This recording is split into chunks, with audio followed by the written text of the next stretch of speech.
So, RUROUNI Kenshin Season 2, Episode 16. I actually enjoyed this episode quite a bit, which may or may not be shocking to some people, considering this episode has plenty of anime-only scenes, or what people would call filler material. The word filler tends to have a lot of negative connotations to it, and so that's why I kind of pull back about calling certain things filler sometimes. I mean, I don't know what the technical definition is. If filler is just stuff that is not in the manga, then yes, this episode was mostly filler. Filler doesn't necessarily mean bad. Filler can be character development.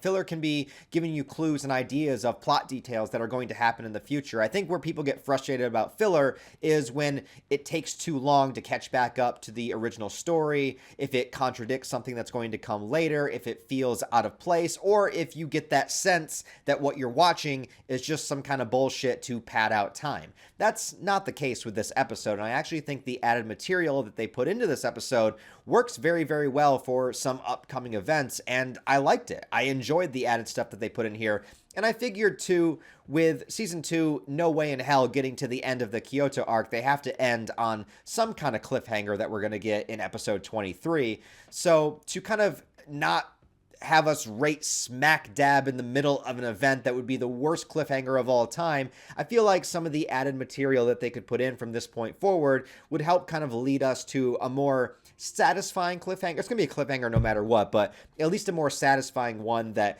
feels like a solid season and also gets us hyped for the beginning of Season 3. And I think that's what they're going to go for here. So let's talk about what they did adapt from the manga, the most important stuff, and then we'll talk about some of the filler scenes. So the main crux of this episode is introducing us to the rest of the Juppon Gatna. We get to see the final members of Shishio's elite team of swordsmen, the 10 swords, all gathered here. So we've already met Anji the monk, we met Usui the blind sword, we know Sojiro, Chu is in jail. Then we saw some other characters that you didn't really get a whole lot of information on, like Henya, that's the guy that's kind of covered in the cloak with the mask, and Iwambo, which is the big fat guy that looks like Majin Buu. So those are all the characters that we've kind of met so far, but we meet 3 final members of the Juppon Gatna that show up. First, we have Kamatari, who carries a large scythe with her and also has a little bit of a back and forth with Yumi over who is going to be Shishio's best girl. And if anybody watching Kenshin for the first time has a crush on Kamatari after seeing her in this episode, please comment that down below, because I really want to know. And we also meet what was translated in the original 90s anime as the Destruction Army, which is 2 characters. There's the little old guy with the staff and this gigantic motherfucker that is outside that cannot fit. Okay, so Kenshin as a series, you know, is something where you do have to suspend your disbelief, right? Like, Kenshin has a vow to not kill. He still hits people really hard with a blunt instrument. That could still technically kill somebody in real life, but for the sake of the story, the ideals that it's trying to portray, the journey of redemption, you know, we go along with it. We suspend our disbelief, right? There's also things that some characters can do, like Shishio lighting his sword on fire, you know, Sanosuke being able to punch a rock into dust, that sort of stuff. Well, now we have introduced a character that is just absolutely massive. You just see that his calves are about the size of one of Shishio's soldiers. So yeah, talk about having a growth spurt. You know, genetics are a crazy thing. But regardless, all of the villains have gathered here. And what I like to see with all these characters is that you get the sense that they're not really all on the same page. They just have the same overall objective of what they want to happen. They want to dismantle the current Meiji government. And if Shishio goes into power, it is what it is. Some people are there because they deeply support Shishio. Then you have characters like Anji, the monk, that doesn't really care too much about Shishio, but desperately cares to tear down the Meiji government. It was the very first thing that he asked Sanosuke when he met him in the woods is, what do you think about the government? I don't like it. Good choice.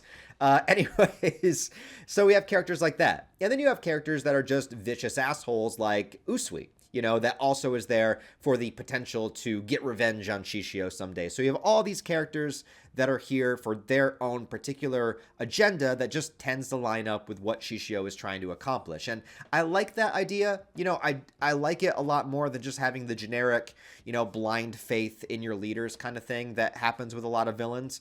There was also an added scene here with a couple of Shishio's soldiers just kind of sitting around talking, sort of debating the topic. Not in the manga, not in the 90s anime, but just really cool to see that the humanization of some of these soldiers that are just, you know, throwaway pawns in a lot of other media. We get to see people really questioning, you know, their choices moving forward and feeling that kind of fear about the people that they're joining their allegiance with. The added scene here was also showing us Aoshi kind of standing off to the side. Now, Aoshi has not officially joined the Jupangatana. He's not part of their team, but he is in an alliance with Shishio and staying at his headquarters. So there's that. An added scene in the anime that is not in the manga is Aoshi training outside, Sojiro going out to tell him that, hey, Okina is actually not dead, just so you know. And there's that kind of question there that you would have, is that, did Aoshi, you know, purposely hold back enough to not kill Okina, or does he really not care? And that's a question that's left to the audience in this episode, but immediately after that, Aoshi asks Sojiro why he is here, you know, why he is following Shishio, and we get little flashes of his backstory that I won't spoil. I try not to spoil anything in these videos for first-time watchers, but, you know, we get little flashes that we don't see till much later in the manga of Sojiro's actual backstory, so I thought that was interesting, and also gave Sojiro a moment to reflect on something that he probably hasn't thought too much about. He's very supportive of Shishio, and a lot of that has to do with his backstory that I won't get into here, but as far as going along with everything, like what's his purpose, what's his motivation, what's his drive, and him saying, I don't know if I really even have one. He's not really lying in that moment. So I thought that was a nice little scene that's going to have more of a payoff once we learn more about Sojiro's backstory. There was another added scene back at the Aoya where we see Misao and Kaoru and Megumi, and like I said, Megumi is not here with the group at this point in the manga, so that's all brand new. Yahiko training and talking sort of a little bit about his development, that was all new as well. So I liked all these scenes. The scenes with Aoshi, the scenes with Kaoru, the scenes with Shishio soldiers talking to one another, all that stuff I think really does add a little extra benefit to the series. So I really, really like that stuff. The other stuff in this episode that is in the manga is, of course, Kenshin realizing that he may or may not have killed his master, bringing him in. I love how he gives him the medicine, and in his mind, he's like, this is the medicine that master gave me when I was a kid. And then later, after he wakes up, you realize, like, the medicine doesn't really do anything. He just gave him that as, like, a placebo. But yeah, Hiko is a beast, and he just recovers, man. I mean, I'm sure he's still feeling it, you know what I mean? But he was able to stand up the next day and tell Kenshin, like, all right, your training's done. Get the fuck out of here. Like, don't you need to go help people? What are you doing? So I love that kind of stuff. And I love how you can see that Hiko still really does, you know, love Kenshin in his own way. Like, yeah, he's telling him to get out of there. He's telling him that he's selfish and disrespectful for not taking the cloak, you know, becoming the next successor of Hiten Mitsurugi. But deep down, he knew he was never going to do that anyways. And when Kenshin asks, hey, can you go down to the Aoya and protect them when I'm not there? And Hiko just gives him that thumbs down, like, you know, you've already asked too much of me. But he does have this moment a little bit later that's like, listen, you've become this master now. You don't need to worry as much. And there's that sense deep down that Hiko's like, you don't need to ask me. Like, I know what to do. All right. I don't need this request from you. I don't need you to be antsy, and I don't need you to be worrying about this.